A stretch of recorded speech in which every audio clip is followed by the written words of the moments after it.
Okay, good morning to everybody. We are continuing with our discussion of Kathāvatthu. In our last discussion, we were looking at the last 18th aspect of analyzing the Puggala, which is Sacci Sabhava, the nature of realization.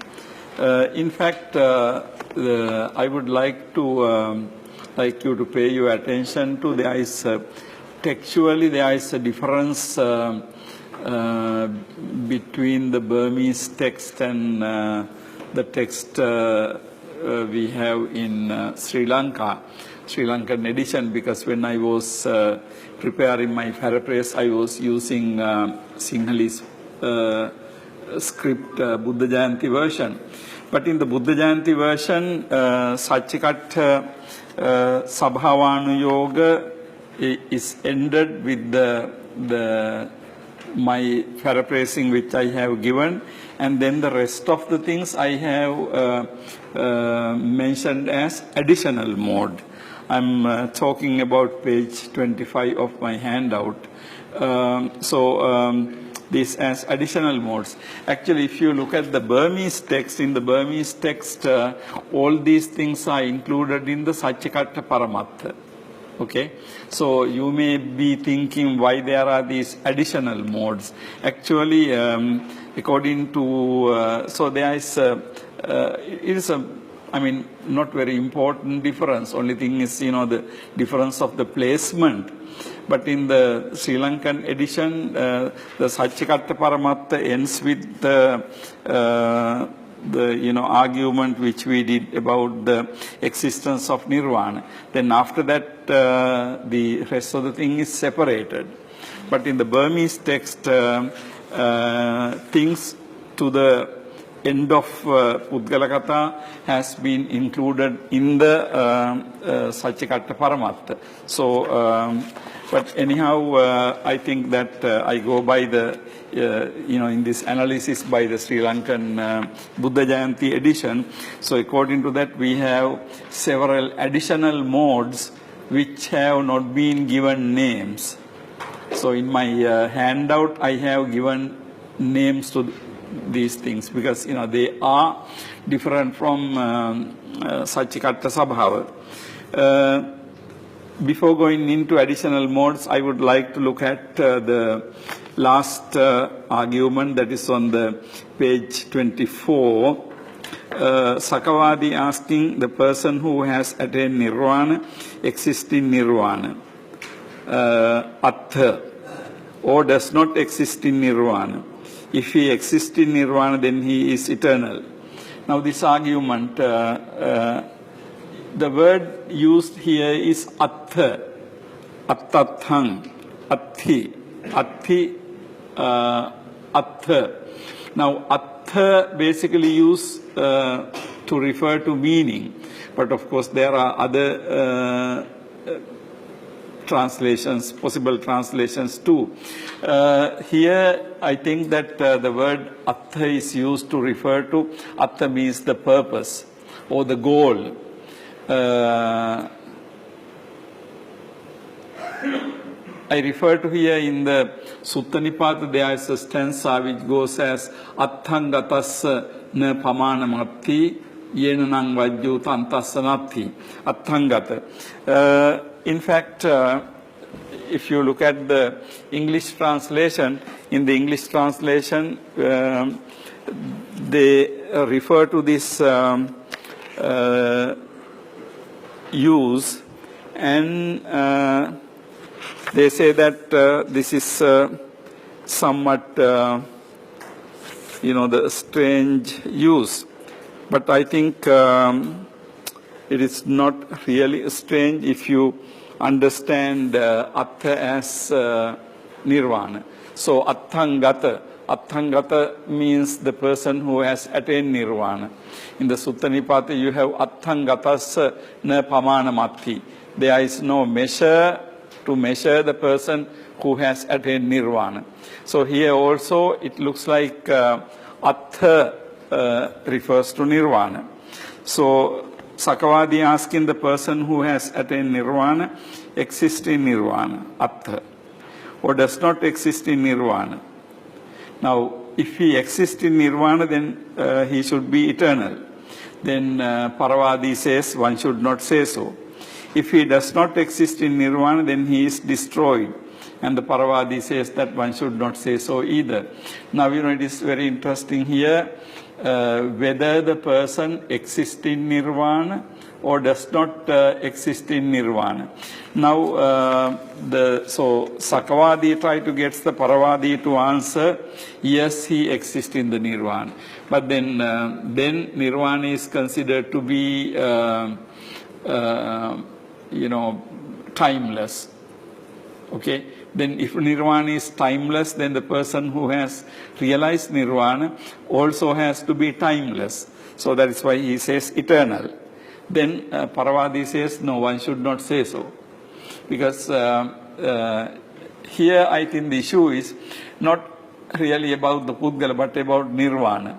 Now if you say that there is a person who is in nirvana, then we are giving some kind of spatial, some kind of space.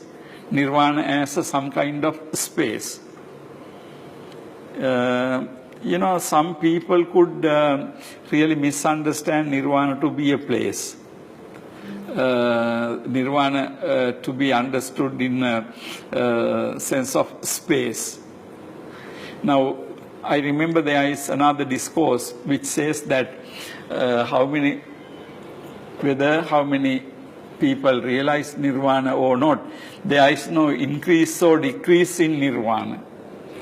Because if more people realize nirvana, if nirvana exists in the space sense, then nirvana must be overcrowded, right?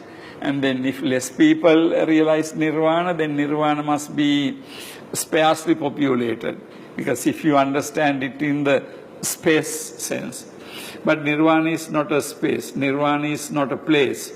So you cannot really say the Puggala is in nirvana or Puggala is not in nirvana. So the first question, when you say Puggala is in nirvana, if you accept that, then you are saying that Puggala is going to be eternal. Okay? But then on the other hand, if you say that if he does not exist in nirvana, then he is destroyed. Then the other option is for him to say that the person is destroyed. Now you see, in each of these categories, there are some very interesting things. Now, if you tend to believe that a person is destroyed in nirvana, of course the person is not born again, because there is no upadana, there is no tanha. So because there is no tanha, no upadana, the person is not born. However, that is not really interpreted as the destruction of a person. Why it is not a destruction of a person? The main reason is, in the first place, there is no person to be destroyed. Okay? I mean, in the ultimate sense, there is no person to be destroyed. Buddha very clearly says that, I do not say that really existing person is destroyed. But the Buddhist position is the person doesn't exist in the real sense. I mean, again, the concept of existence has to be understood in several different senses. Now, if you understand the existence in a substantial sense, Atma sense, nothing like Atma will be destroyed, right? So, but on the other hand, if your understanding of the existence is different, then of course there is no problem. So, on the one hand, here the Sakavadi want to get the Paravadi to accept that if he doesn't exist in the nirvana, then he is destroyed. If he exists in the nirvana, he is eternal. Now, when you analyze this question, you can see that Sakavadi says that if the person is in nirvana, then he should be eternal. But then the question is, do we say that nirvana is eternal? Now, as far as the discourses go, you know that in the discourses, nirvana has been never described as eternal.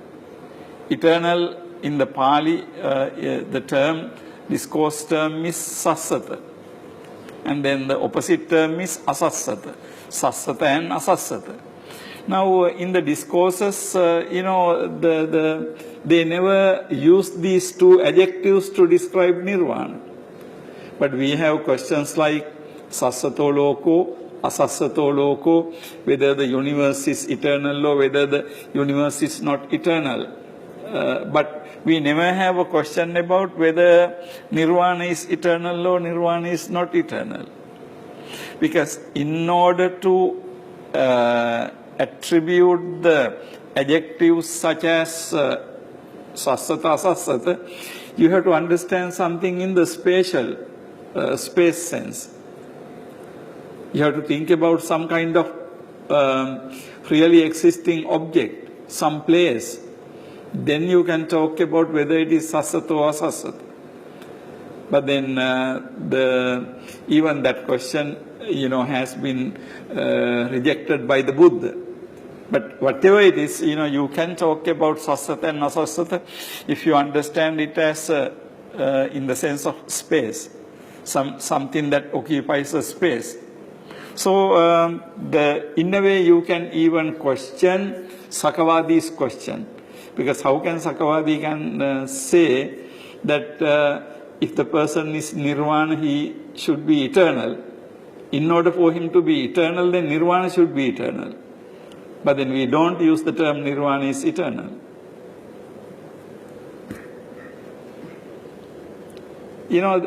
It's very interesting for you to think.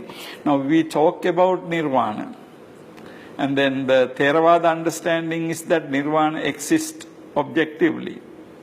But a question to be asked is, does nirvana exist independently of the person who realizes nirvana? Now, this is an open question. If you say that nirvana exists independently of the person who realizes nirvana, then we are talking about nirvana as a separate thing. But then on the other hand, if it, if the nirvana is the nirvana of the person who realizes, if I realize nirvana, it is my nirvana. If you realize nirvana, it is your nirvana. But apart from your nirvana or my nirvana or anyone who realizes nirvana, is there something called nirvana? Now, this is again, we are led to some kind of language problem, linguistic problem, the grammatical problem, because not only about nirvana, like we can talk about, say, kindness. Kindness we can say exists. But kindness exists, it can be my kindness, your kindness, or someone else's kindness. But apart from people who have kindness, apart from actions which have kindness, do we have kindness separately from these things? No. Kindness is something you find in particular human actions. In the words or in the things you do, in the thoughts you generate. So you have kindness. But you can't talk about kindness as existing over and above these things. Now the same thing about nirvana. Yes, we can talk about when we talk about nirvana. But on the other hand, for the sake of discussion, what nirvana is, what kind of experience it is, we talk about nirvana. So you can see that, all these things in this debate. So when the Sakavadi asks whether the person is in the nirvana, then of course if he is in the nirvana, he should be eternal, according to Sakavadi. But Paravadi says one should not say so. Now, that could be interpreted as Paravadi's understanding of nirvana as not some object existing in the world, in reality. So, that Theravada can also agree with that. Then he asks, if he does not exist in nirvana, then he is destroyed. Now, there the answer depends on Paravadi's understanding of the Puggala. So, you see, in two questions, one question is based on the understanding of nirvana, the other question is based on the understanding of the Puggala. Because you can't say Puggala is destroyed. Again, Paravadi cannot say Puggala is destroyed because he is a Puggalavadi in any way. But even according to Theravada, you can't say Puggala is destroyed. Because both Bhava and Abhava are rejected. Now, if you take Kathāvatthu Sutta, you have these Attita and Nattita are rejected. Okay? So, if you look at the last question carefully, you can see quite a lot of things in that question. Okay? Here I have in the page 25, referring to Attathamhi, Atti Attamhi. PTS translator say that the idiom is unusual for the Pitaka, page 56, note number 2. However, in the Sutta Pitaka, the final goal, nirvana, has been referred to as Attha in the Atthangatassa Napamanamatti Yeranang Vajju Tantassanatti. So, Attattamhi, Atti Attamhi, whether the person is in the nirvana. So that in that context, Attha is translated as nirvana. Okay, so from here we are concluding the 18 modes of looking at the problem of Puggala. However, when you look at the text, there are some additional modes. These additional modes are not given as additional modes in the Burmese text because all are included in Sacci Paramattha. But in fact, these are meaning-wise, they cannot be included in Sacci Paramattha. So I have, in fact, the Buddha Jayanti version I was using to make this the summary, list them separately. Although the above mentioned 18 are specifically named and discussed, there are several other modes, specifically not mentioned by name, but nevertheless discussed. It is not clear why these were not named. The examination with reference to the utterance of the Buddha is the ultimate mode employed not only in the issue of Puggala, but also in all other issues by both Sakavadi and Paravadi. In addition to the suttas quoted in each individual modes, there is a set of suttas referred to by both to serve as the conclusion of the debate. Now, among the additional modes, there is one particularly very important mode, namely the reference to the word of the Buddha.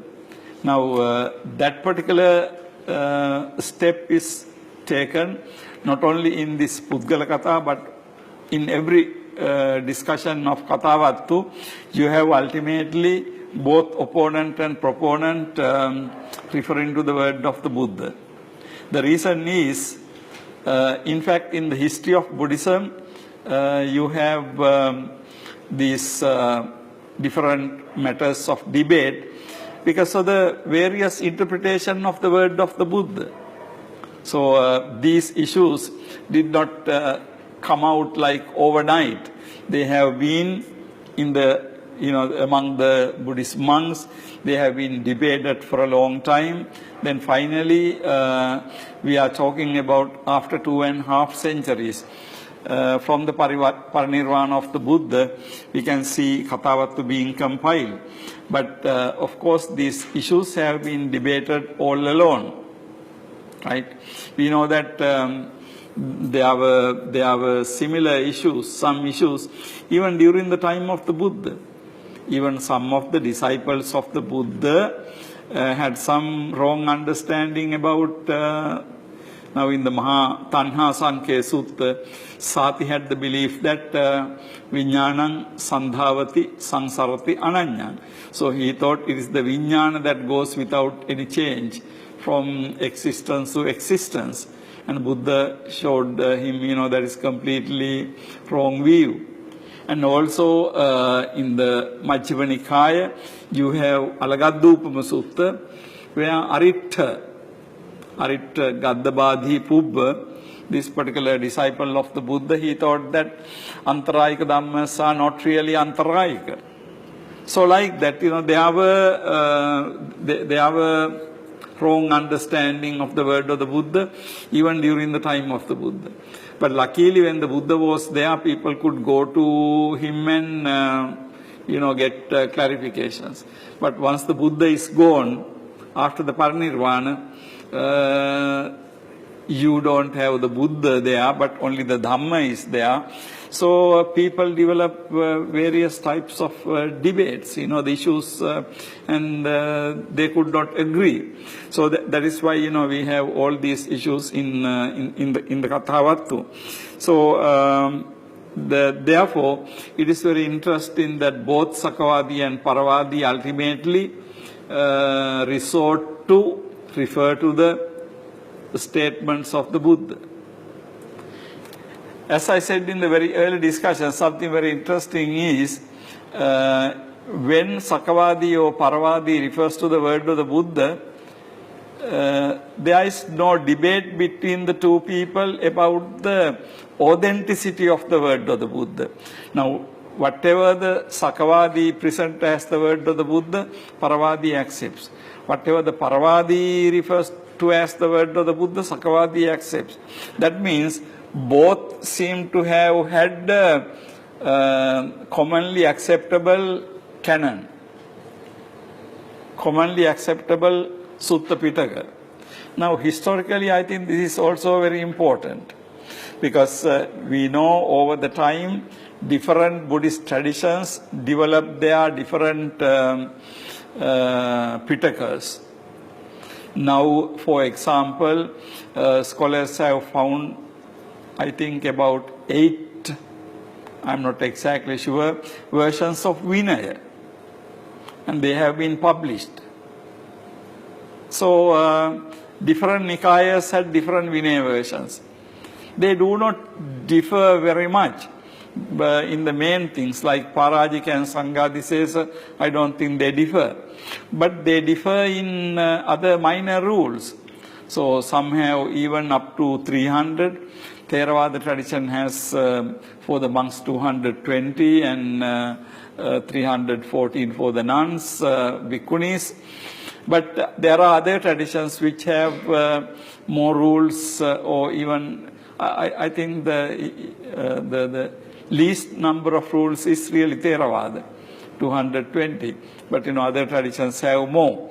So the Vinaya traditions are there. And then also about discourses. Now there are some research, comparative research done on, for example, Pali Majjhima Nikaya and the Chinese version of Majjhima Nikaya. I think Bhikkhu Analayo has done some very extensive work on those things. So, there are differences in the numbers, there are differences in the discourses. So, different traditions develop different versions of the word of the Buddha. Now, if you say the Buddha Vachana differs in a way from tradition to tradition, not in great details, but there are differences. Now the interesting issue here is when they refer to word of the Buddha, both Sakavadi and Paravadi are in agreement about the text. Okay, now that is something very important because both seem to be working, both seem to be referring to the identical canon, Sutta Pitaka, or Sutta Pitaka which is commonly accepted by everybody. Now historically that's an important thing because although there were Nikayas, there were different schools, whether these different schools had really, they were very different from everything, What is the degree of difference is something very important. Now, in other words, in a great vihara where a couple of hundred monks were living, I think, there could have been different monks, having different beliefs about certain things. Even today, this can happen. Monks are basically, say, the Theravada monks. But among some Theravada monks, some don't believe that Abhidhamma was taught by the Buddha. But some believe that Abhidhamma was taught by the Buddha, for example. But then, that is not a problem for them to live together as monks, right? Although you have certain differences about the interpreting the doctrine, those differences are not really problems for you to prevent you to share in the same monastery. Because by Vinaya wise, you are having the same Patimokkha, same Vinaya Pitaka. Now, even if there is a Vinaya differences, we know they do not go to the 4 Parajikas and 13 Sanghadisesas. Usually across all the Nikayas, they were in agreement, to my knowledge, on these fundamental things. And they could differ on Pachitya, Nisagya Pachitya, Sekhya, and things like that.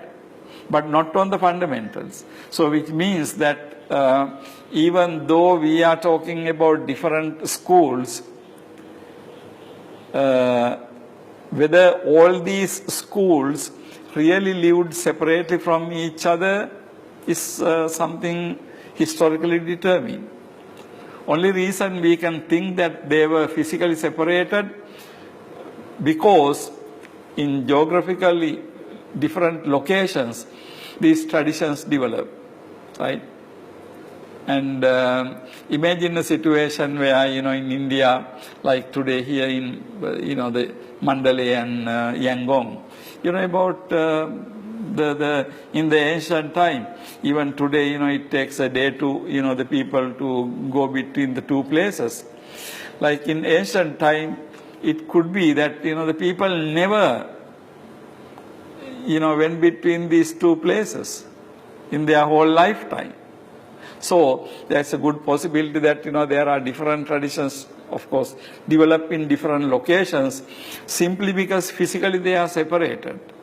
They may have had, certain views differently developed among them.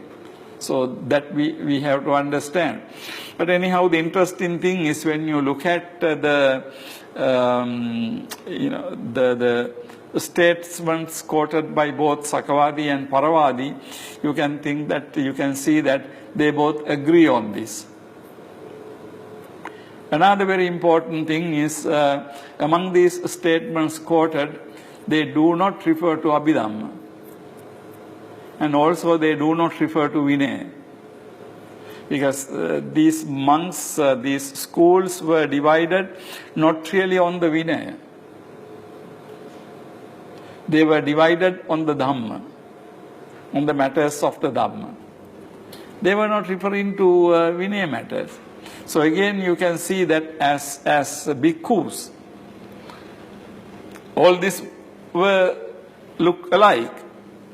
They were sharing the same Vinaya, abiding by the same Vinaya, but of course, doctrinally they may have had differences, okay?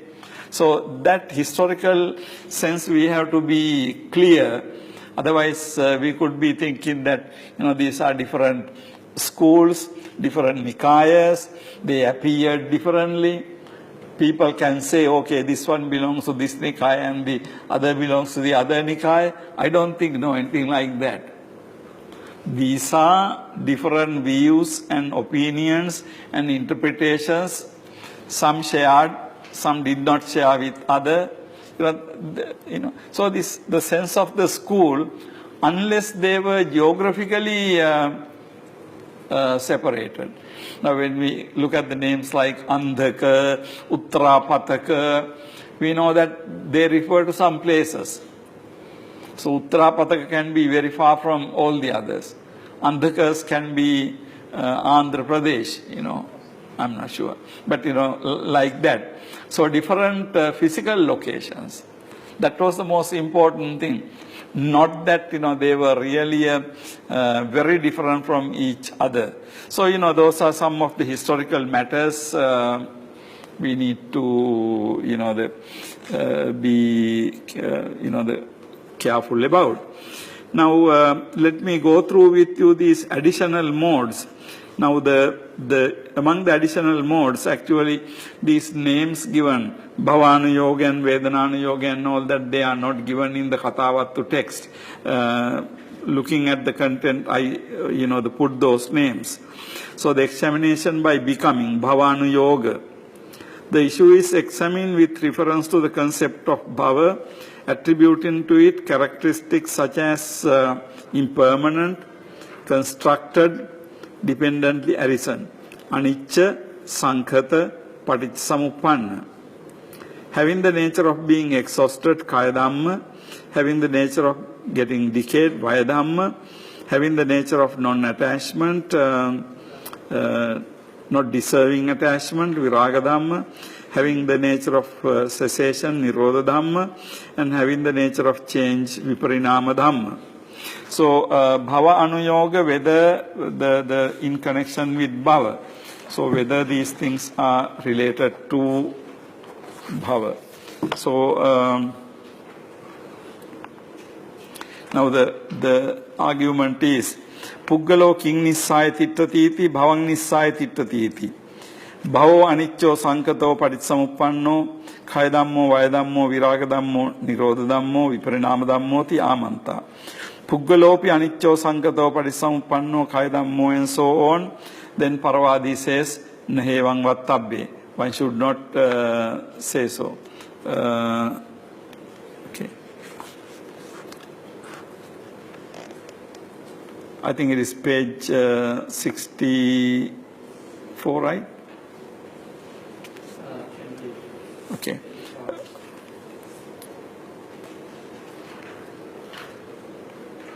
Okay, then the Sakavadi's argument is on what does the Puggala depend on for existence? Does it exist depending on Bhava? Bhava is impermanent. So the argument, if the Bhava is impermanent, then Puggala is also impermanent. Paravadi doesn't want to accept that Puggala is impermanent in that manner. Now then we go to the next argument. In fact, next argument is presented by Paravadi. The issue is that is called examination by feeling Vedananu Yoga.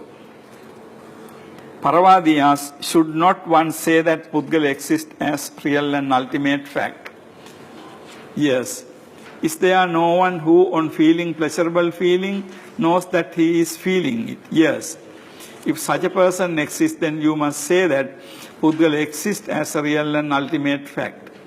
This form of argument is applied by Paravadi to painful, dukkha vedana, neither pleasurable nor painful feelings, adukkam sukha vedana. So, Paravadi's argument goes, na vattabbang Puggala upalabbhati Sacci katta paramattenati.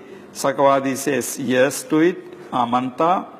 Nanu attikochi Puggalo sukhang vedanang vediyamano, sukham vedanang vediyamiti pajanati iti.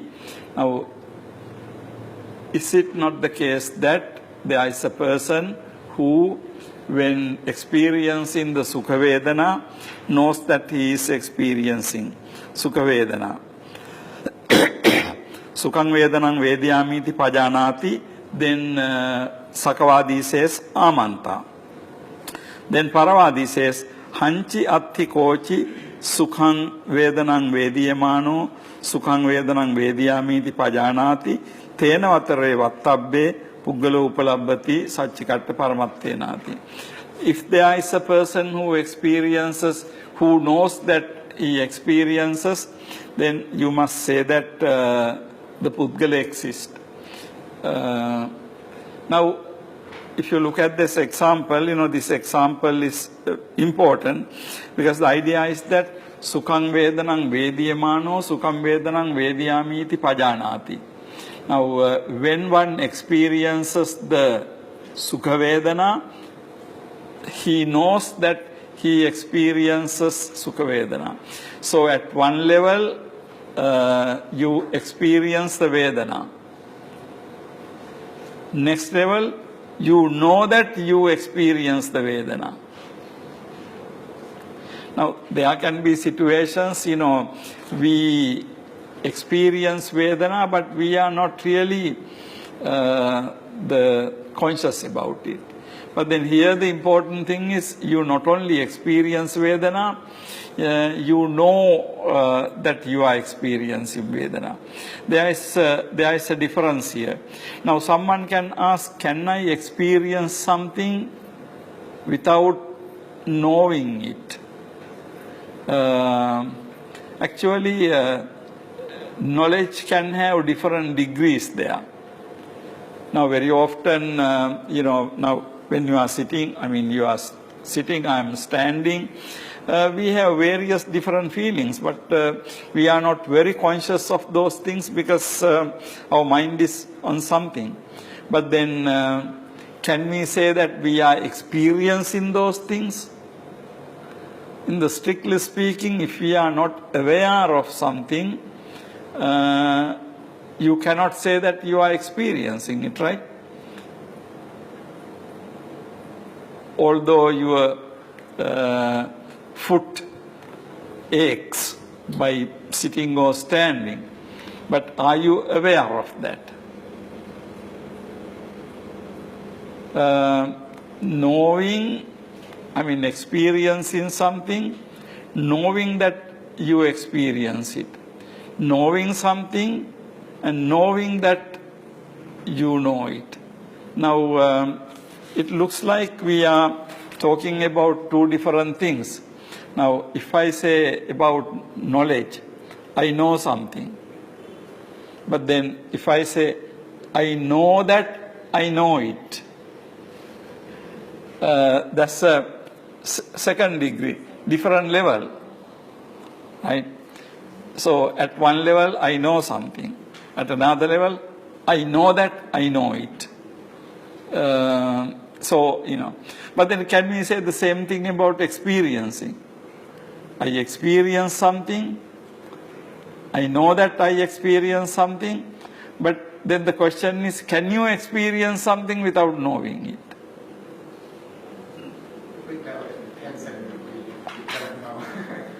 I think there is a distinction. Of course, there can be so many things going on with our physical body. We are sort of aware of those things, but we are not really aware of them very much. It's like, driving a car. You are doing so many things with your hands, with your eyes, with your foot. You are doing many things simultaneously. But you don't think about those things too much. Why? Simply because you are so much used to it. So you can just very quickly do something with your hand, by your eyes, and this thing. So, but on the other hand, you can't say that you did those things without knowing. There was some knowledge involved. Of course, that knowledge was almost automatic, because you are so used to it. But there is a subtle difference. So here this thing is Sukham Vedanam Vediyamano, Sukham Vedanam Vediyamiti Pajanati. However, the distinction is I feel something and I know that I am feeling it. So the question is, who is that person who is feeling and who is that person who knows that he is feeling? Can there be two different people? Strictly speaking, there cannot be when it comes to experience. But on the other hand, every moment we are experiencing something, we are not aware of those things. There are so many experiences go. So, in order for you to be really, really conscious of something, then we are talking about someone being conscious about getting the experience. Okay? And now the argument is, who is this person who knows about that experience? So the Paravadi want to make use of that argument to show that there is someone, who is really conscious, aware of the experience, Sukham Vedana. So we would conclude that it is not exactly like knowing that you know something. Experience, and you know that you are experiencing. But the whole point of Vedananupassana is that, right? To be aware of your Vedanas. So in the Vedananupassana, who is this person who is aware of the Vedanas? Now that is the question raised by the Paravadi. Sukham Vedanam Vediyamiti Pajanati. Amanta. Then Paravadi says, Hanchi Attikochi Sukham Vedanam Vediyamano Sukham Vedanam Vediyamiti Pajanati Tena Vatare Vattabbe Puggala Upalabbati Sacci Paramattenati. Now that is the first argument by Paravadi. And then second argument, Nevattabbam Puggala Upalabbati Sacci Paramattenati. That's again Paravadi's argument.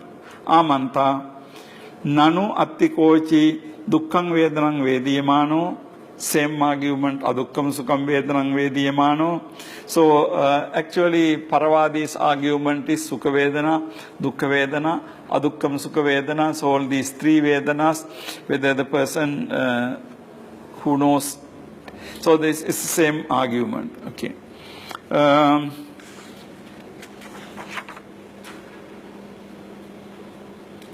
Now then the Sakavadi's argument. Admitting that there is one who, on feeling pleasurable feeling, knows that he is feeling it. On that basis, you say that Puggala exists as real and ultimate fact. Now, Sakavadi questions the Paravadi on the same thing. Atti kochi Sukham Vedanam Vediyamano Sukham Vedanam Vediyamiti Pajanati iti Kathāvatthu. Kathāvatthu, I translate it as on the basis of.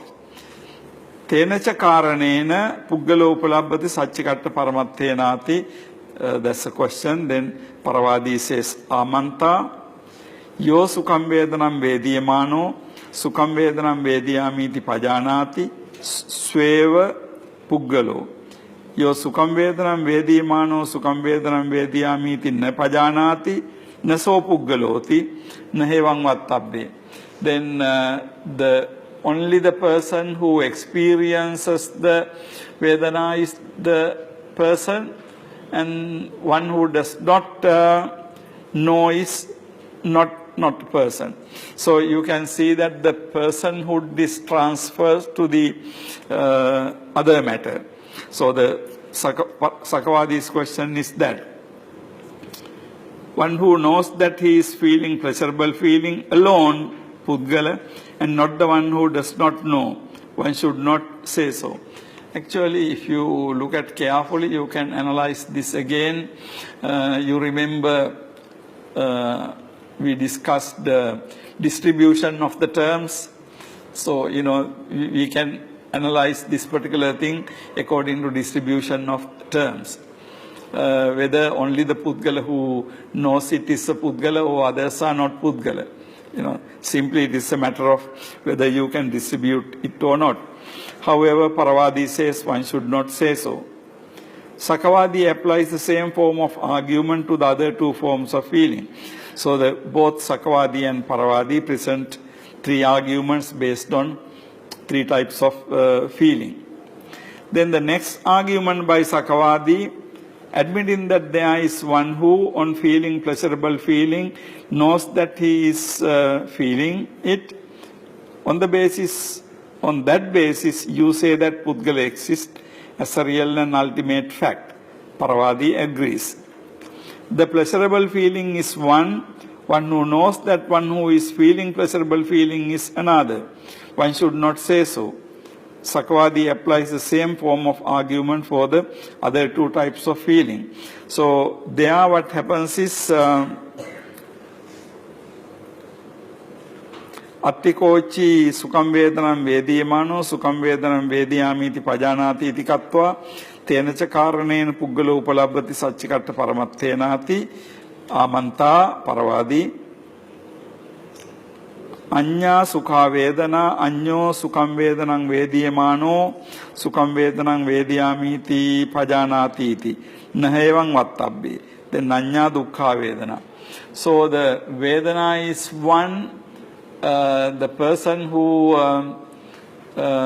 feeling that vedana is separate. Now, what do you think? Why Paravadi doesn't want to accept that? Paravadi doesn't want to accept that Vedana and the person who experiences Vedana are two different people.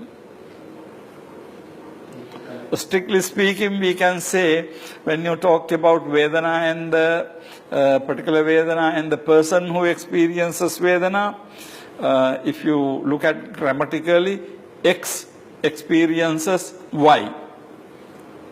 Okay? Now, then we are talking about two different things. X as a person and Y as the experience. So, in a way, we can say that Paravadi can say yes to this. But on the other hand, Paravadi does not say yes to this. Why is that? I mean, if we say yes to it, then Paravadi has to accept the feeling can exist without a person who is experiencing it. And also the person can exist without here Vedana, but we can advance the same argument. A person can exist without Rupa Vedana, Sanya, Sankara, Vijnana and all five. You see. Now, that's a problematic situation. That's a problematic situation. So, Paravadi doesn't want to agree with, Paravadi doesn't want to say that person and the Vedana are two different things.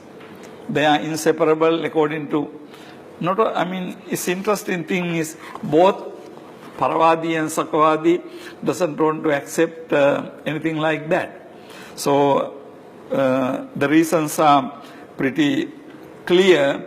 So, the Paravadi doesn't want to say that these are two different things. He doesn't want to say that, you can separate. So, Paravadi says no to it. Okay. And so, this is the argument based on Vedana. Sukha Vedana, Dukkha Vedana, Adukkam Sukha Vedana. Okay.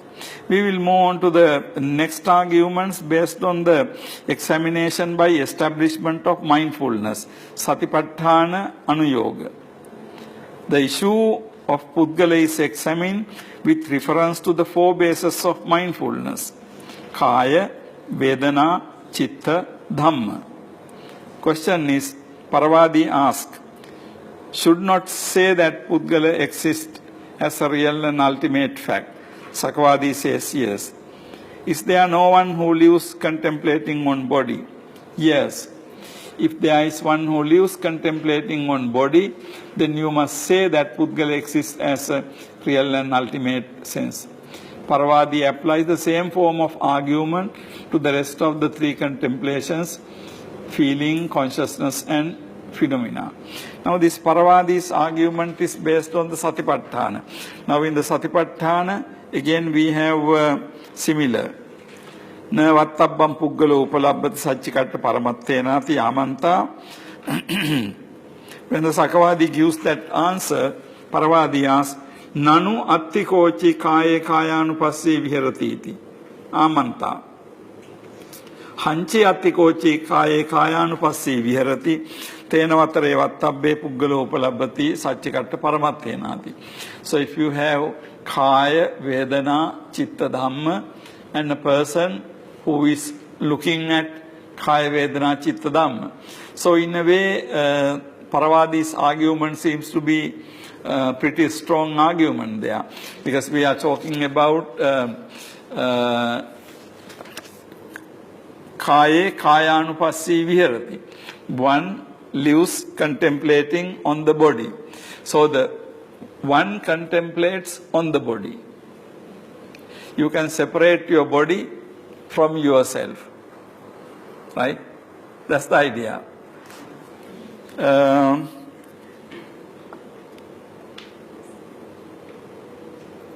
Hanchi atti kochi kaye kayanupassi viharati tenamatra evattabbe puggaloupalabbati. Now, you know, the same argument is applied to kaya, vedana, chitta, dhamma. Now, if you look at kaya, we can say that the kaya is little bit okay, in the sense you can think about your kaya, your body, as something pretty easy. I can think about my hand, I can look at my hand, I can look at the limbs. So in a way we can say that kaya is in a way fairly unproblematic example. But what about kaya vedana? Now vedana we had earlier. Now can you separate your vedana? And then even the problem become even more difficult when it comes to chitta. Kaya, vedana, chitta, dhamma. Now you are looking at your thoughts. Okay? But then who are you looking at your thoughts? Huh? Who are you looking at your thoughts? Can you exist independently of your thoughts? Or is that the thoughts looking at the thoughts? Self-reflection? How do we go about this? Now, based on this, Paravadi want to put this argument. So if you can look at your thoughts, chittanupassana, then you are looking at your chitta. You are looking at your chitta. So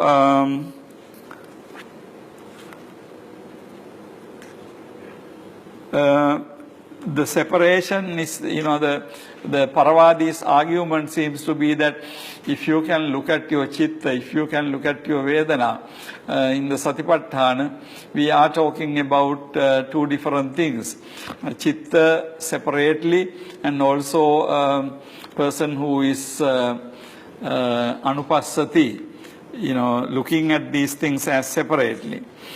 And so it seems to be a strong argument by Paravadi. Okay. But on the other hand, what actually happens is when you say chitte chittanupassi viharati, your whole cognitive process, chittanupassi viharati, also happens within that same totality. So although it looks like subject and object, it's like mind looking at mind, ultimately, right? It is the mind that looks at the mind. So, but in a way, for the reflection, you can think about your thoughts, my thoughts. But every time we try to say that, we are using subject-object language. X looks at Y. Same thing like X can be I look at, Y means chair. Then there are two different objects. But when I say I looked at my feelings, although the structure of the sentence is the same, the idea is very different. But grammatically, structurally, we have same subject-object type of sentence. Now you see, this is something very interesting because this is a problem when you try to say certain things that are not that go against the ordinary experience. Okay, how are you going to say that?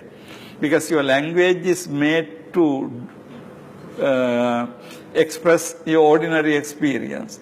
So whenever language has to deal with something extraordinary, how do you do that? And you can't create a new language. Then of course, people will not understand. So you have to use the existing language. The people who are enlightened will not have a problem. They know that when you say that chitte chittanupassi viharati, you know what you are talking about. But for the people who are not enlightened, it will be a problem. But on the other hand, if you don't say this, even in this unenlightened language, you will not be able to make unenlightened people enlightened if you don't use the language. So, you are in a difficult situation. If two arahants are talking about it, they will not have a problem. But if an arahant has to talk about it to a non-arahant in order to make that person an arahant, then, he has to do a difficult job. So, this whole thing. And then we will also look at the Saccavāthi's argument based on that. Admitting that there is one who lives contemplating on body, you say that Puggala exists in real and ultimate sense. Paravādi says yes. One who lives contemplating on body alone is Puggala, and one who does not live is not a Puggala. One should not say so. Saccavāthi applies the same form of argument to the rest of the three contemplations. Now, Saccavāthi has another argument. Admitting that there is one who lives contemplating on body, you say that Puggala exists as a real and ultimate fact. Paravādi, yes. Body is one who lives contemplating on body is another. One should not say so.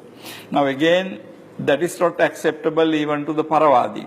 Paravādi doesn't want to say that body is one and the person who contemplates on it that.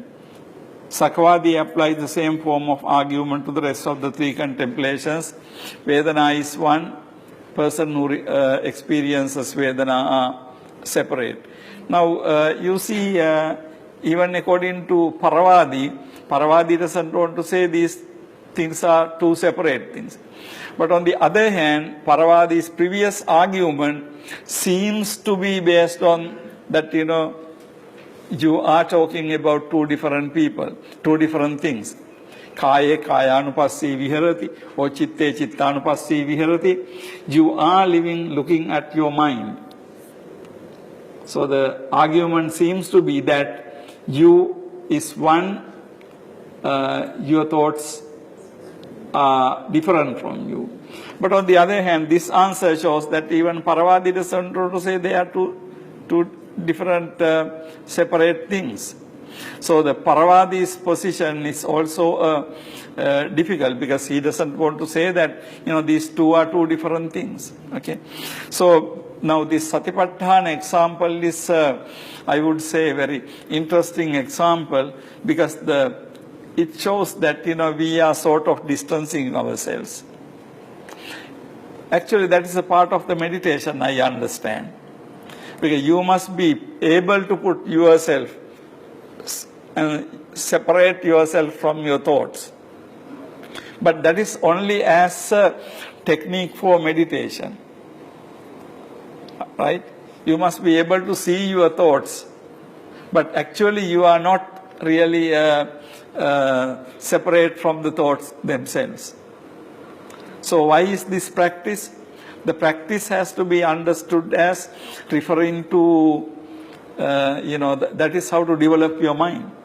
So you have to look at as if your thoughts are separate from you. So you are like keeping away and then you distance yourself from your thoughts. But that is only tentative. That's only a part of meditation. But on the other hand, you can't really think that you can exist without your thoughts.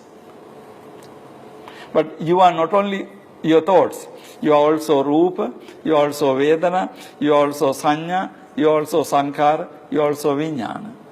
So you are a complex. In this complex, you look at certain aspects and try to say them objectively. Distance yourself. So this thing can be justified only as a technique. But apart from that, neither Saccavāthi nor Paravādi seem to be accepting that you are really separate from the two. Do you get the point? I mean, unless you take it as a tentative, meditative practice, you can't say strictly that, you reflect on your thoughts. You have to do it as if you are separate from that. Okay? But then these are practical applications. You remember in one place Buddha says that don't disparage or criticize a person, criticize his actions. Now if you don't agree with what the person did, you criticize that action, but not the person. But strictly speaking, can you really do that? When somebody does something wrong, you don't find fault with the person, but you only look at the wrong action. Buddha says that don't look at the person, but look at the action. Suppose I have a wrong thought, then I look at the thought and not myself. Suppose you have a wrong thought, then I separate yourself from your thought. I don't say that you are wrong, I will say that your thought is wrong. How can you do this really? Can you strictly do that? Can I be not wrong and only my thought is wrong? When my thought is wrong, am I also not wrong? I think all these have to be understood as techniques for meditation, and also techniques how to deal with, say, if I am finding fault with your behavior, then this advice of the Buddha will help us how to really deal with that without really offending you. On the other hand, if I say that this particular thought is wrong, your particular action is wrong, I can't say that you are totally wrong, because you are not only that thought, you have many other good thoughts. You have many other good actions. How can I say that you are wrong totally? That's also bad. So you isolate, I say that your particular that act is wrong. Your particular that thought is wrong. But technically, strictly speaking, how can you separate yourself from your thought? You cannot. But for the practical reasons, Buddha says so. So we need to understand this very carefully. We will move on, but we could take a couple of minutes break at this point. Okay. Okay. We will continue. The next aspect is, as I said earlier, it's very important, because this is referring to the both are quoting the discourses of the Buddha in support of their positions, which I would call Buddha Desananu Yoga. Both Sakavadi and Paravadi quote from the discourses in support of their standpoints. Paravadi quotes the following: Sunyato lokang avekkasu mograja sada sato Attipuggalo attihitaya patipanno Ekapuggalo loke uppajjamano uppajjati. So these are the main things quoted by Paravadi. Puggalo upalabhati Sacci paramatthenati amanta. Then look at this question. Nanu bhagava Saccavadi, Kalavadi, Bhutavadi, Tathavadi, Avithatavadi, Ananyathavadi, Amanta. Now, this particular statement, whether the Buddha is the sayer of truth. So, Sakavadi agrees with that. Amanta. Uttam Bhagavata Ekapuggalo Bhikkave Loke Uppajjamano Uppajjati. And so on. Attipuggalo attihitaya patipanno. I'm sorry, the first argument is Puggalo. Sunyato lokang avekkasu moga raja sadasato. Attanu ditting uhacca evang machu tarusiya. Evang lokang avekkantang machu rajana passati. Atteva suttantoti amanta. Tenahi vattabbam puggalo upalabhati saccikatta paramathenati. So if you, based on the sunyato lokang avekkasu mogaraja sadasato. Now, how that statement support Puggalavada is not made clear, but when you say Sunyato Lokang Avekkasu Mogaraja, so Buddha asks Mogaraja to look at the world as empty. So Mogaraja looking at the world, so world as something different from himself. So that is the idea. Based on that, he argues that there is a Puggala.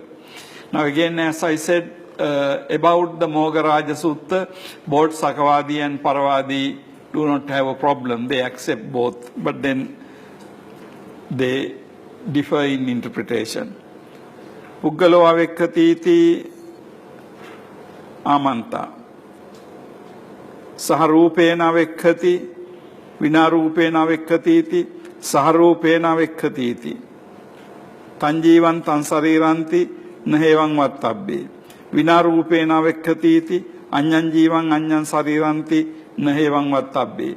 Now when you say Puggalo avekkati, the person sees, Sakavadi asks whether the Puggala is Saharupena avekkati or Vinarupena avekkati, whether a person sees with his Rupa or without his Rupa.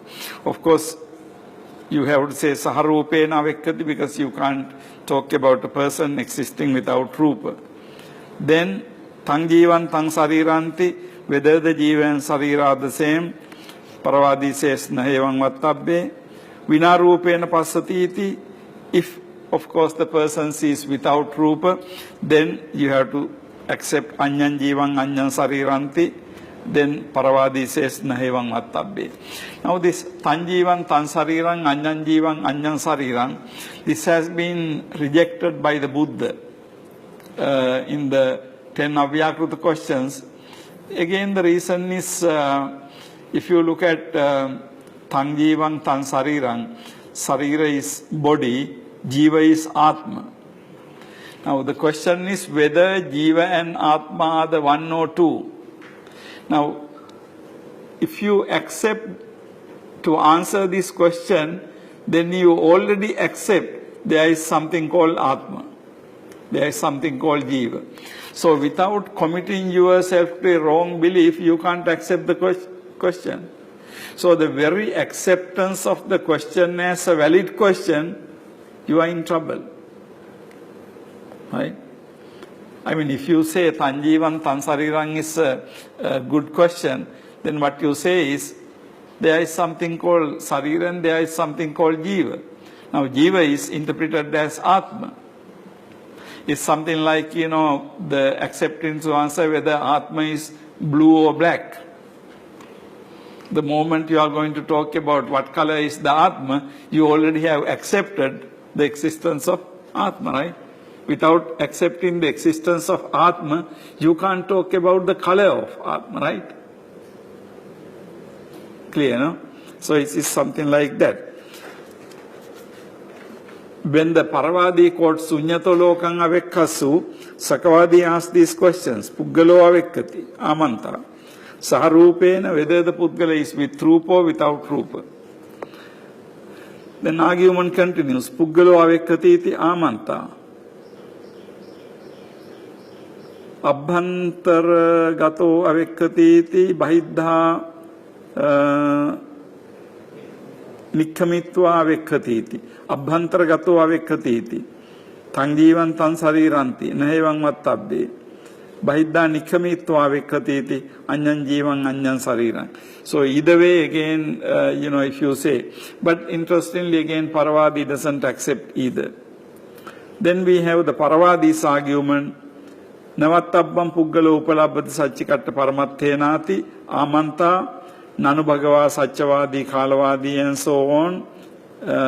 Then Sakavadi says yes. Uttang Bhagavata Atti Puggalo Atti Hitaya Patipannoti Atteva Suttantoti Amanta Tenehi Puggalo Upalabbati Sacci Katta Paramathenati. Then Paravadi refers to Atti Puggalo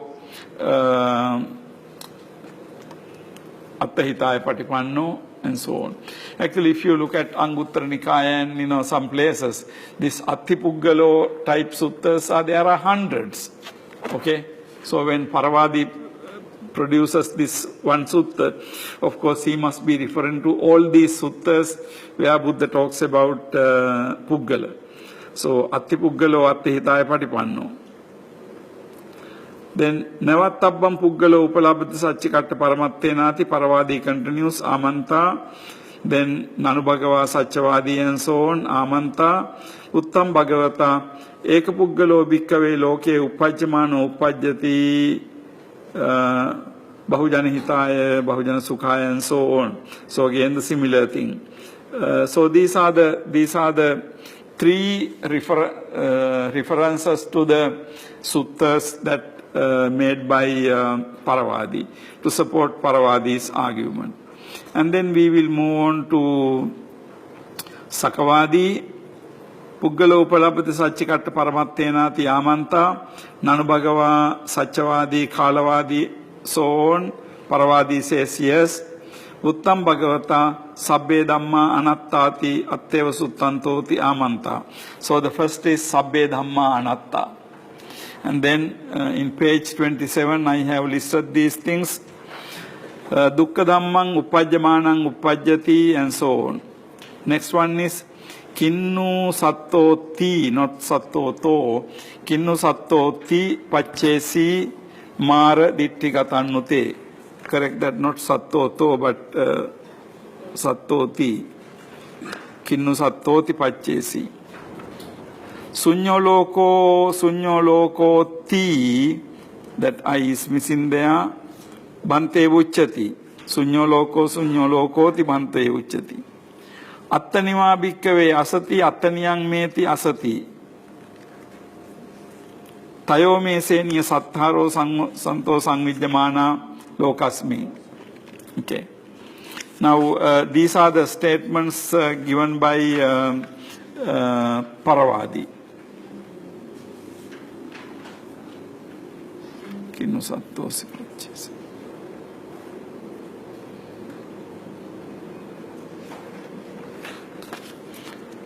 Actually, some of these statements are given in full length.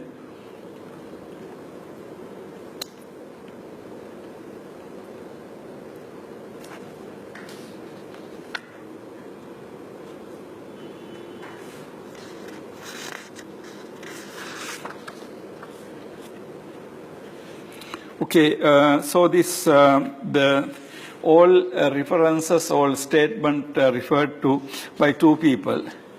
Now, something very interesting here is, I think I discussed this matter also earlier with you. Now, both refer to the statements by the Buddha. Now, what is the difference?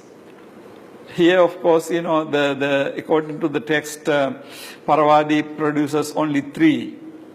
Sakavadi has more than 3. But how are we going to decide? Simply because Sakavadi has more references that he won the argument, or Paravadi has less number of references. But as I said, if you take the statement like Atti Bhikkave, Eka Puggalo, Bahujana Hitaya, I mean, there are so many occasions Buddha using that. Eka Puggalo Bhikkave Loke Uppajjabano and so on. About so many people, Buddha uses it. Okay. But on the other hand, Buddha has said, on the one hand, Buddha talks about Eka Puggalo, but on the other hand, Buddha talks about Attaniva Bhikkave Asati Attaniyam Meti Asati. When you don't have something Attaniva Bhikkave Asati Attaniyam. So when you don't have Atta, then you don't have anything that belongs to Atta. So that is on the other hand. Now, how do you understand this statement? I think here we come to the very crucial problem of interpretation. Now, in the text, Buddha gives this idea of Nitatha,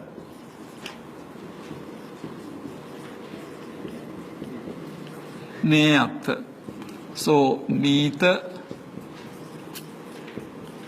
Atha, Neyatha. So this distinction between nitatha and neyatha given in the discourses. In fact, this is the only clue Buddha gives about how to interpret. Now, Buddha says his desana, his discourses have two types of meanings. Nita attha, the meaning has been brought in. Nita means the past participle of nayati. So, nita attha, the meaning has been brought in. Neya attha, meaning needs to be brought in. Neya. So, the nita and neya comes from nayati. So, the nitattha means direct meaning. The meaning is there. Now, the idea is that when the Buddha talks about attanima bhikkhave asati, attaniyang meti asati and so on, those are considered to be nitattha desana. Directly Buddha says, there is no atta. Then kinnu sattosi pacchesi maraditti gatannute. Whom do you consider to be satta? So the idea is that there is no satta or there is no puggala. So those are considered to be nita, direct meaning. But on the other hand, when Buddha says eka puggalo loke uppajjamano uppajjati. Now how can we understand that? There Buddha says there is no atta, direct meaning, but here Buddha says a puggala arises in the world. Now when you look at outside, superficially, externally, Buddha is contradicting, right? There's a contradiction. On the one hand, there is no satta, there is no puggala. On the other hand, Buddha is referring to very freely to puggala. So how can you reconcile between the two? Now the key to reconcile is this particular category. Now we are talking here about a perennial problem, the problem that has been in the Buddhist tradition all along. How to interpret what the Buddha said. Now particularly, as I said, our ordinary experience is based on what sometimes philosophically called binary oppositions, like I, you, or subject, object. Now it is very interesting when you look at I and you. Grammatically we have, in Pali language we have Pathama Purisa, Majjhima Purisa, Uttama Purisa. So Uttama Purisa is I, we. Majjhima Purisa is you. And I, we and you, and then Pathama Purisa is entire world. I mean, if you look at the number wise, every time I use I am only referring to one person. And then when I say you, I am referring to the rest of the entire humanity. So, two different categories, but you put yourself on one side and the rest of the world on the other side. Now, this is basically the grammar. So the grammatical structure indicates that, there is a division between subject and object. There are individuals and things that are referred to by things. Of course, you are talking about these things. But when it comes to reality, all these are neyatha desana. Meaning has to be brought in. You can't say that, there is really something called I or really something called you. So, this particular thing, the language has been constructed in one manner, but then you have to use language to express your ideas. So some of the experiences, this anatma experience is something extraordinary experience. Okay, extraordinary experience which you find it difficult to say in the ordinary language, because ordinary language is made in such a way, right? So whenever you put that into subject object language, you are dividing the world into two. important thing is not necessarily dividing world into two, but assuming that there are these I, you, and all these things existing independently. Now, the language has to convey the meaning the Buddha realized. So, according to my understanding, in fact, this is really using language against the language. Because without language, we cannot communicate. Without using language, you cannot talk to others. Without talking to others, you can't make them understand. The Buddha taught the Dhamma. If the Buddha did not teach the Dhamma, then people will not have understood it. But the moment Buddha was trying to describe this experience, then, there is always an element of criticizing the language. In other words, it is a very important aspect of the teaching of the Buddha to analyze the language. Okay? Now, one thing you have to keep in mind when we study Kathāvatthu, particularly the Kathāvatthu analysis of Puggala, it is very close relationship with the language. Actually, linguistic analysis has quite a lot to do with this whole issue. So, both refer to the statement of the Buddha, but ultimately, both do not have a problem about the statement of the Buddha. Both have problems about the interpretation of the statement of the Buddha. In other words, one could say that Sakavadi can say to Paravadi that, all the statements he referred to are neyat. But Paravadi seems to be taking his statements to be nitat. So ultimately, this whole issue melts down to a debate between nitat and neyat. What discourses are the nitat? What discourses are the neyat? Now, although we do not sometimes see the significance of this, the division, I think this division is very important. And the subsequent Buddhist philosophy, we have statements like philosophical statements referring to this distinction using concepts such as sammuti paramatha. In fact, this whole discussion is very important. Let me read the commentary to you. I think all of you understand Pali, but I will. Buddhanang pana dve katha, sammuti kathacha, paramatta kathacha. Buddhanang dve katha, sammuti kathacha, paramatta kathacha. Tatta satto puggalo devo brahmati adika sammuti katha nama. So sammuti katha means satta, puggala, deva, brahma, and so on.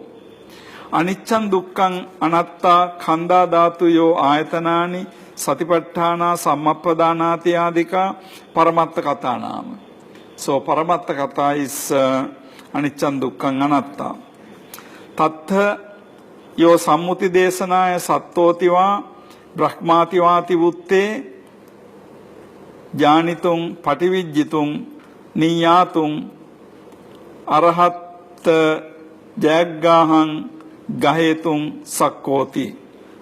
So, tattha yo sammuti desanaya sattotiva brahmativa vutte janitung pativijjitung niyatung arahat jayaggahang gahetung sakkoti.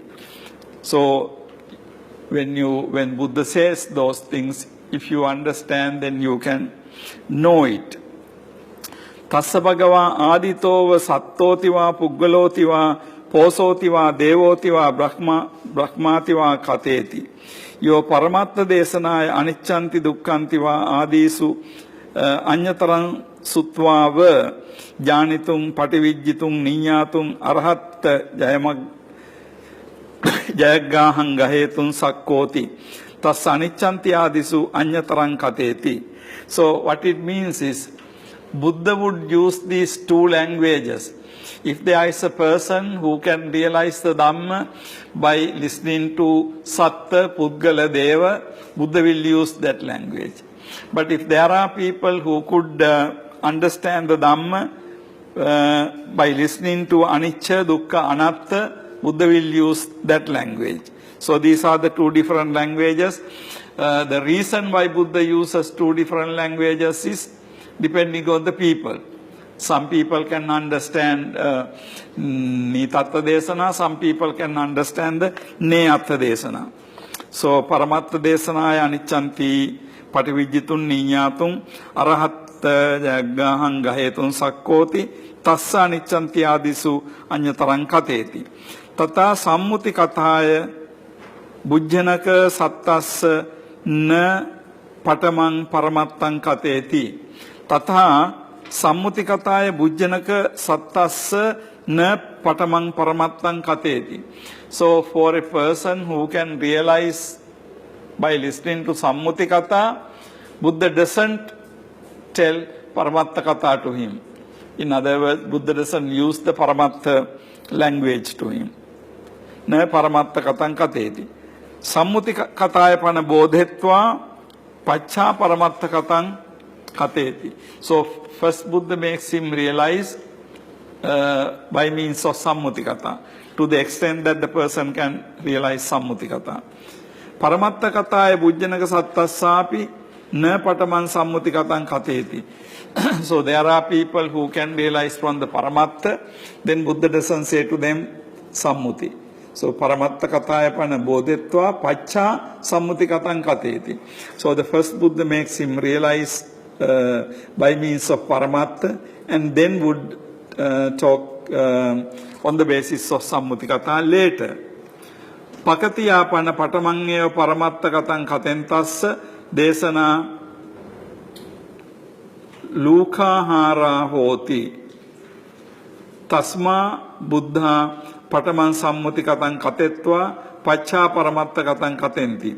So Pakatiya Pana Patamangeva Paramatta Kathang Katentas Desana Lukahara Hoti. So that means when the Buddha uses the Paramatta first, that will be little bit difficult to grasp, difficult to understand. Luka ahara, gross food. That means it is difficult to digest. Tasma Buddha Pataman Sammuti Kathang Katetva Pacha Paramatta Kathang Katenti. Therefore, usually Buddhas will first use the Sammuti Katha, then Buddhas will subsequently use Paramatta Katha. Now the next statement is very important. De Sammuti Kathang Katentapi Saccangeva Sabhavangeva Amusava Katenti. De Sammuti Kathang Katentapi. Even though Buddhas were to use Sammuti Katha, Saccangeva. Buddha is really talking something truth. Sabhavan, something nature, natural. Amusa. Musa means falsehood. Amusa means not falsehood. That means truth. So, even if the Buddha were to use the Sammuti Katha, te Sammuti Kathang Katentapi Saccangeva Sabhavangeva Amusava Katenti. Paramatta Kathang Katentapi Saccangeva Sabhavangeva Amusaeva Katenti. So whether the Buddha speaks in Sammuti or whether the Buddha speaks in Paramatta, Buddha is always telling the truth. Okay. Now the idea is that because sometimes people tend to think that this is ultimately Neyatta is ultimately false. It is not like that. According to the Buddha, according to the tradition, both Nitatta and Neyatta are true. It's not like one is true and other is false. Okay. This is something very interesting because if you look at this distinction is not only available in Buddhism. For example, in the Vedanta, in the Shat Darshana in India, Vedanta philosophy also has this Samruti and Paramartha, not Nitatta and Neyat. Nitatta and Neyat only used in the discourses. Subsequently, they started using Sammuti and Paramartha in Pali, Samruti and Paramartha in Sanskrit. When we read Nagarjuna, we will again see this distinction Nagarjuna is making use of. So here the interesting thing is, according to Vedanta, ultimately Samruti is false. Paramartha is the only truth. But in the Theravada tradition, you can see both Sammuti Katha and Paramartha Katha are true. So the distinction is, according to Vedanta philosophy, you use Sammuti only as a preliminary step, but which is really false. They use this simile of, when you are walking in the night, you see a piece of rope on the road, and then you mistake it to be a snake. However, when you go close and examine, you see that there is no snake, there is only a rope. So it is like, your mistaken identity of that piece of rope as the snake is the Sammuti. So it is mistaken. Paramartha is the true. That is the Vedanta view. But in the Theravada tradition, you don't have that. In the Theravada, so the commentary clearly says that te refers to the Buddhas. Sammuti katang katentapi saccang eva sabhavang eva amusava katenti paramattang katentapi saccang eva sabhavang eva amusava katenti. Now then we have these two stanzas. Duve saccani akkasi sambuddho vadatang varo sammuting paramattancha tatyang nupalabhati sanketa vachanang saccang loka sammuti karanam Paramatha vachanam saccang dhammanam tathalakkanam.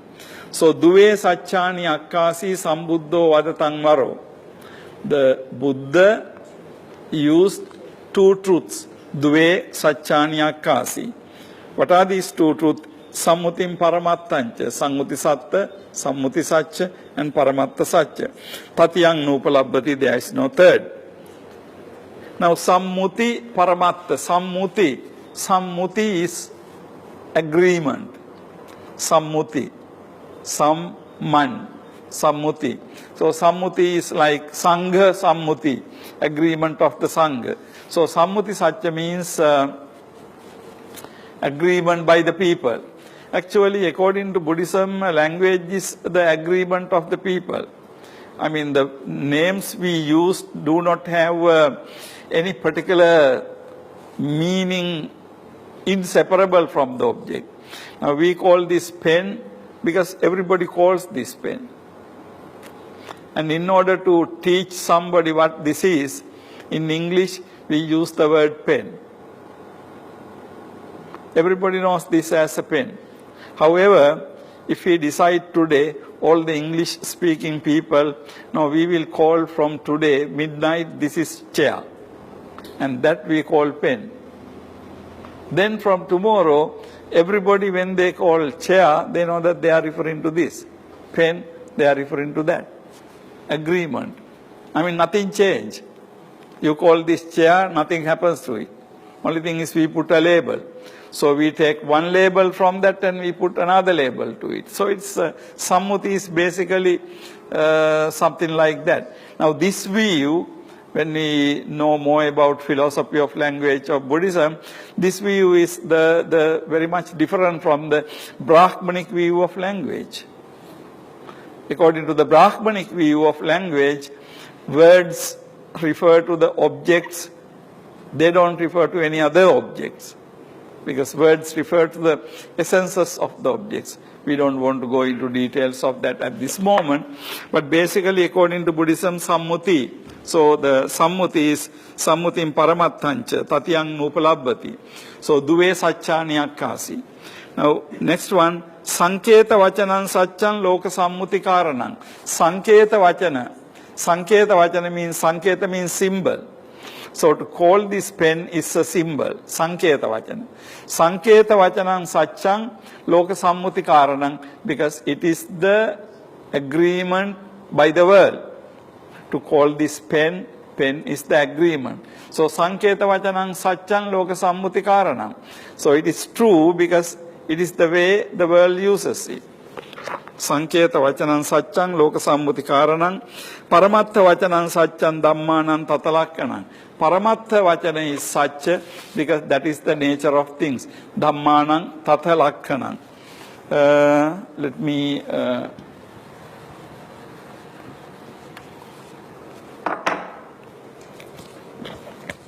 so we have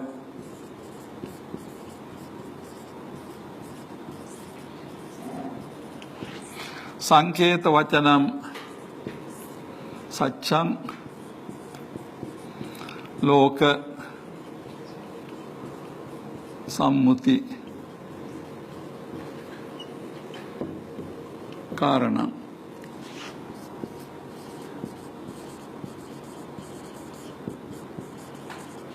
Paramattha Vachanam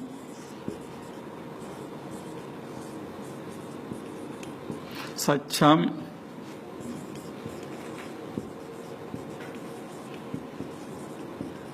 Dhammanam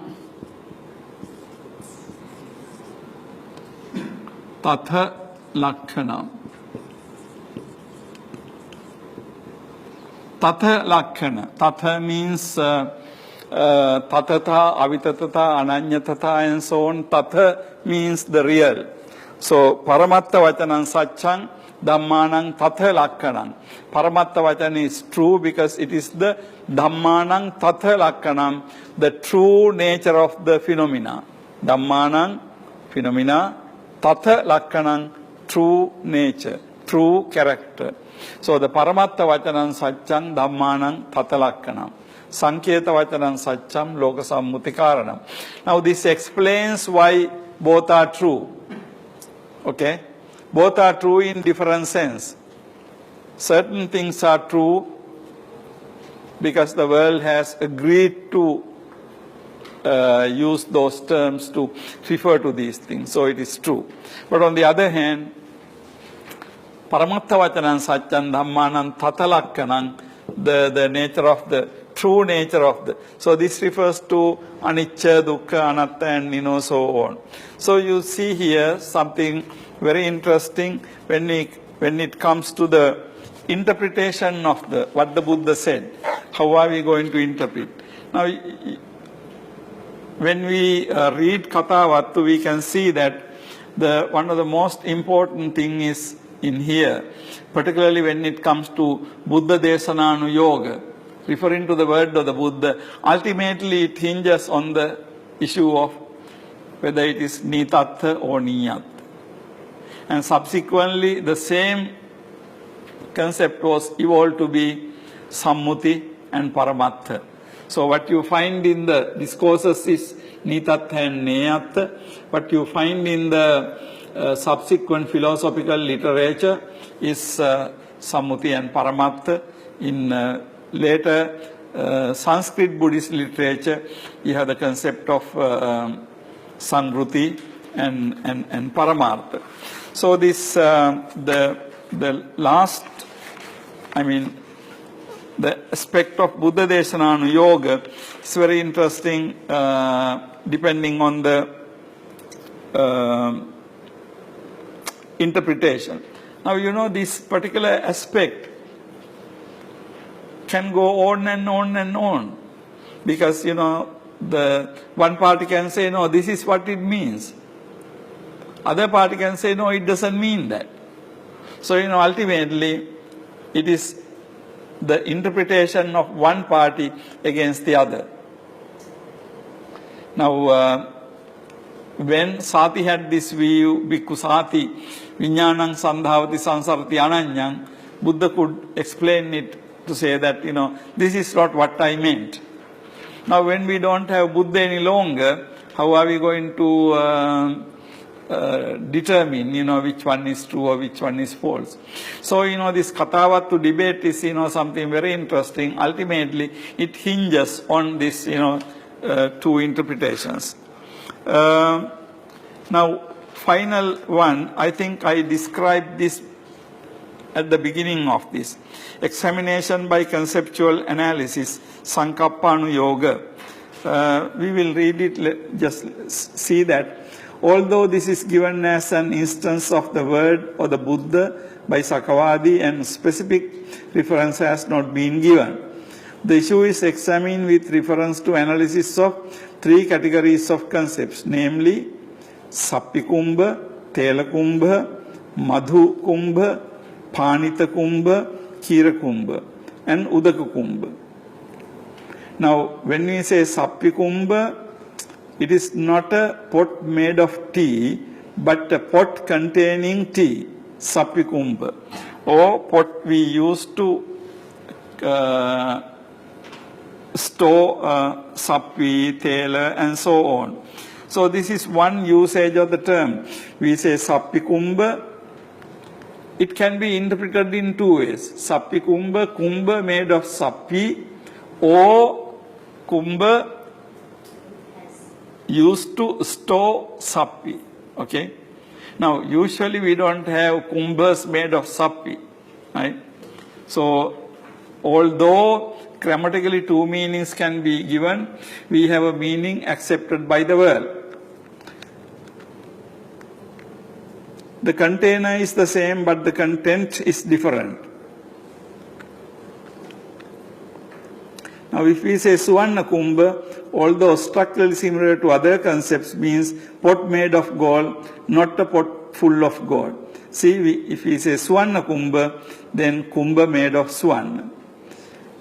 Two category, number two, Paniya Thalaka, Paniya Saravaka, Paniya Saravaka, Kosaka, Paniya Saravaka. Container of water referred to in many dialects. Both container and the content are the same, although container is denoted by several different words, yet meaning the same. Now, this is very interesting. You have Paniya Thalaka, Kosaka, Saravaka. If you look at the word Thalaka, Kosaka, Saravaka, it refers to the same thing, but the same thing can have more than one name. Okay, although names are different, meaning are the same. There is an English term for it. I think homonym or something, but I'm not exactly sure. The words have different shapes, but meaning the same. So that is the number two category. So where Paniya, Paniya, Paniya, the content is the similar, but the container is described in different words. Then number three category, Nicchabatta, Duvabatta. Limits of permanent and certain. When you say Niccha, Niccha means permanent. Batta means meal. Nicchabatta means permanent meal. However, permanent meal doesn't mean that it's really permanent, right? Suppose a family says that, okay, you come to my place every day. But of course, that depends on how long that family lives there, how long you live there, and factors. Although you call Nicchabatta is not really Niccha. Duvabatta is not really Duva. But you are using these concepts with proper understanding. You can talk about Nicchabatta, although you know that Batta is not Niccha.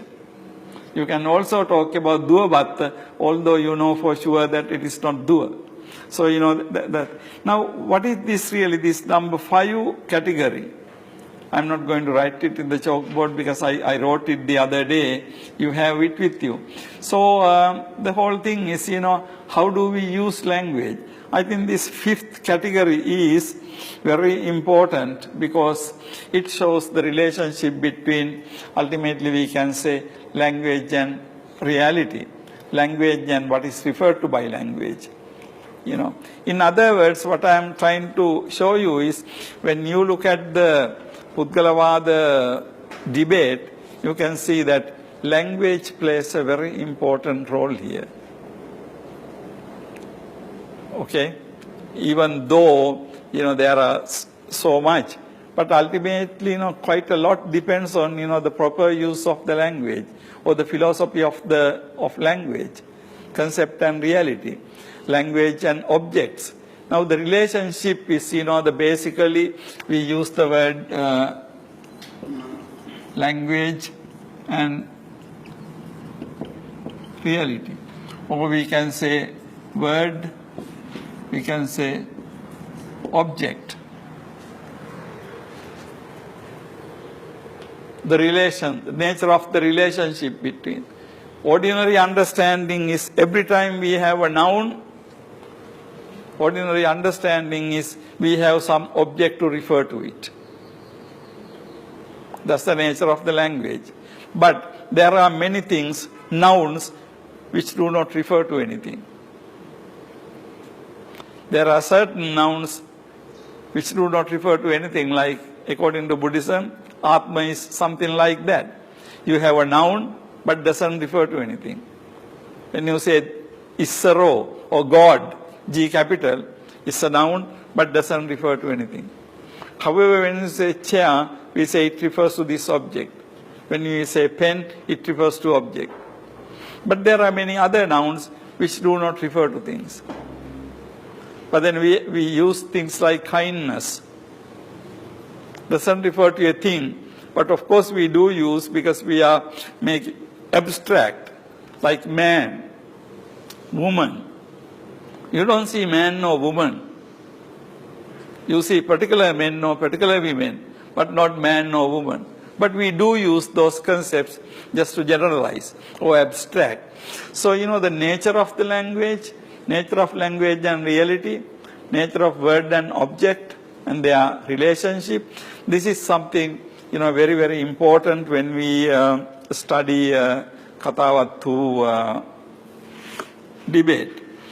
Let me read the last 2 pages and, we can wind up this discussion today. Now, some general observations on page 28. A leading characteristic of Kathāvatthu discussion of Puggala is its extensive use of conceptual analysis as a tool to analyze the alleged existence of Puggala. The last item of the discussion provides ample evidence to the importance given to the conceptual analysis. Elaborating on this aspect, the commentary refers to the 2 discourses the Buddha, namely Sammutikatha and Paramattakatha. I just explained to you. The first of which is to refer to Satta, Puggala, Deva, Brahma, etc. The latter is to teach with reference to Anicca, Dukkha, Anatta, Kanda, Dhatu, Ayatana. For those who understand when spoken by Sammutikatha, Buddha uses the mode of speech, while those who understand better when spoken by Paramattakatha, the Buddha would use that mode of language. Whatever the mode of language, the Buddhas always speak the truth. Then I refer to the commentary. Te sammutikatan katentapi paramat saccang eva sabhavang eva amusava katenti paramattakatan katentapi saccang eva sabhavang eva amusa eva katenti. The commentator quotes the following 2 stanzas to summarize this position even clearer. We know it, Dve Saccani Akkasi and so on. This commentarial view is different to the popular view that what is said in Sammuti is provisional or not really true. Of the mode discussed, the linguistic analysis is prominent in such modes as inquiry into terms, Paññattānu yoga, examination by derivative concept, Upada Paññattānu yoga. In addition, conceptual clarification can be seen as a major tool of the Kathāvatthu debate. The discussion on clearing the meaning of the terms Vacana Sodhana is basically an exercise involving determining the limits of concept. This is done by exercise of distribution and conversion, which I described with you. The commentator summarizes the overall philosophy of language of the Buddha by referring to Ima Kochitta Loka Samanya, Loka Niruttiyo, loka vohara, loka panyattiyo, yahi tathagato voharati aparamasanti. This comes in the Digha Nikaya. The linguistic conceptual analysis found in Kathāvatthu is not merely a method but also an essential aspect of the doctrine to demonstrate the non-substantiality of Puggala. So the non-substantiality of Puggala means anatma, anatta. So this linguistic analysis is to show that there is no reality behind language. There is no really objects behind words. That is the idea. As evident from the Kathāvatthu discussion, there are three main issues that are at stake with the acceptance of the reality of Puggala. Now, when you read the entire Kathāvatthu discussion on Puggala, you can see that three main issues. Personal identity debated in 2, 3, 4, 5 modes. Karma, it is effect and it is doer, debated in the 10th Purisakaranu Yoga. The process of rebirth debated in the Gati Chuti Patisandhi Anuyoga. Now these considered to be the very important three areas associated with Puggala. These three issues, in particular the last two issues, are closely interconnected and have much to do with the Buddhist soteriology. The Buddhist paths to liberation is what is called soteriology. Okay, I think we can conclude this Puggalavada discussion today. Now the main point I wanted to show you was, in the Buddhist tradition, the Puggalavada has been very important debate. Okay, now ultimately you can see it depends on the, it's connected to the very heart of Buddhist philosophy, Buddhist Anatmavada. Like when the Buddha was teaching in ancient India, the Brahmins believed in what is called Atma, which is the essence, according to their belief. Now this kind of essence does not change. Okay? Now this is the same idea Nagarjuna is criticizing in Mulamadhyamika Karika really. So it is very important to understand this. So essence, when you say something is essence, by definition it doesn't change. Okay? Now it is not anicca. Now that gives the idea that, there is Atma. However, Buddhists accepted unanimously the concept of Anatma. But then they were faced with, as I summarize here, how to describe the identity of the person, how to describe the karma and effect, how to describe the process of rebirth. Now, in order to describe these things, when they are faced with difficulties, some of them accepted something called Puggala. Puggala is something in between the Atma and the empirical person. So according to Buddhism, we have empirical person and then we have Brahmanic Atma. So it looks like that Puggala is something in between these two. Okay? So the empirical personality, if you say empirical personality, and then we have Puggala, and then we have Atma. So Atma doesn't exist. Empirical personality is Sambhuti, and then according to this particular category, there is something in between. According to Puggalavadins, they say that Puggala is ultimately ineffable, or that cannot be described in language, That you can see, although that word is not used in the Kathāvatthu, you can see that in the debate, always Puggalavadin doesn't want to say either this or that. Okay. On the one hand, Puggalavadi want to believe that, there is a Puggala who attains Nirvana. On the other hand, he doesn't want to say that Puggala is in the Nirvana. So that is about because of the understanding of Nirvana and understanding of the Puggala. Okay, this is basically the main idea of Kathāvatthu debate on Puggala. Okay, we will wind up for today, and we will wind up our discussion on Puggalavada from today. And what I would like to do next week in this discussion is we will move on to another issue, namely the status of the Arahant.